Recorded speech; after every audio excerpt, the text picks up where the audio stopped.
More controversy at the Super Bowl. We all remember Janet Jackson's Nipplegate. We remember MIA flicking off the cameras during the Madonna halftime. There's been plenty of Or controversy. even last year's guest of Kendrick. Like that was another controversial guest. Yes, but Bad Bunny? Come on. Bad Bunny Super Bowl halftime show sparking right-wing backlash over the rapper's anti-ICE activism. And today we are here to talk about it and why it matters to you and your business. Yeah, now this isn't a controversy of how you feel or whether or not he was performing, although feel free to share. We'd love to hear your thoughts. Yeah. But why would such an iconic brand of the NFL choose a controversial performer? I mean, wouldn't they want to play it safe? And they usually have played it safe, haven't they?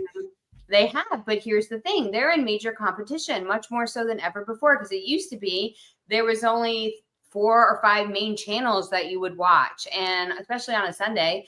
And then during the Super Bowl, you would just tune in to the major network, and then they would keep your attention. Well, now halftime, you're going to be scrolling, you're going to be looking at YouTube, you're going to flip the channel, and they're going to lose money because they're guaranteeing advertisers a certain number of viewers for that halftime show. And those commercials are slightly expensive. I mean, a buck or shoe. And so how do you ensure that people tune in? Well, everybody wants to see what happens in real time. They don't want to be kept out of the loop.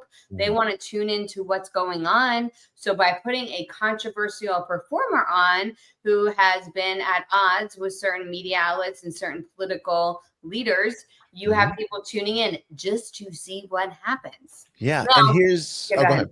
No, finish your thought. No, you. I have another thought about Thank you. I apologize. Well, another 2 points that I want to make here, in addition to those wonderful things you just said, was that Super Bowl halftimes, they're actually pretty good for business. Look at this. Adam Levine memes were the best part of Super Bowl LIIIIIIII, right? Like there are just really great ways that you and can people utilize say it. That's one of the most boring ones ever. I loved it, but I am a huge Maroon 5 person. I love Adam Levine. I love the whole performance. I like cheesy though. Like I don't want controversy, but I do want controversy when it comes to my brand. Here's why. If you play it safe, if you are status quo, if you say the same thing that everyone else says, you're not going to attract anyone to you, your brand, or your business. And if you can't attract anyone to you, your brand, or your business, you can't help anybody. You can't multiply your revenue. You can't grow your business. Yeah.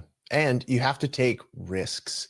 Ultimately, what the NFL understands is that Bad Bunny is a worldwide sensation, not just a worldwide sensation, but also commands the attention of a demographic that they want. There's a reason why during this season alone, NFL games have been played in Brazil, in Ireland, in the UK, Germany, because it's how do they do it that in the UK with like football? How does that work? Big money. Well, it's a stadium. I think you adjust the field, right? I mean, what do you call it? Because they call soccer American football. American football. So it's they call it American football. Yeah. Okay. And it's big business. I think we need to go on a research project. I actually think you're absolutely right. We should definitely go and research as much as we can overseas about this very topic and make it a wonderful business write-off. But it is big money. So they want to increase their footprint, their influence all over the world. So they're going to take risks. They're going to go after a specific demographic that they know is huge for them in revenue, in engagement when they are activated. And so I think this was a really, really great move on their part.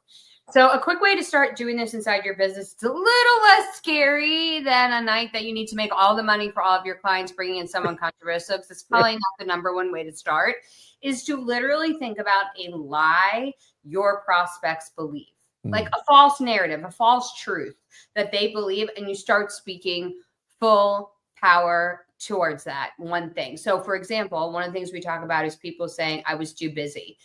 Stop saying I'm too busy and start saying I chose not to spend time on that. Just that one thought switch actually puts you in control of your time, your day, and your future.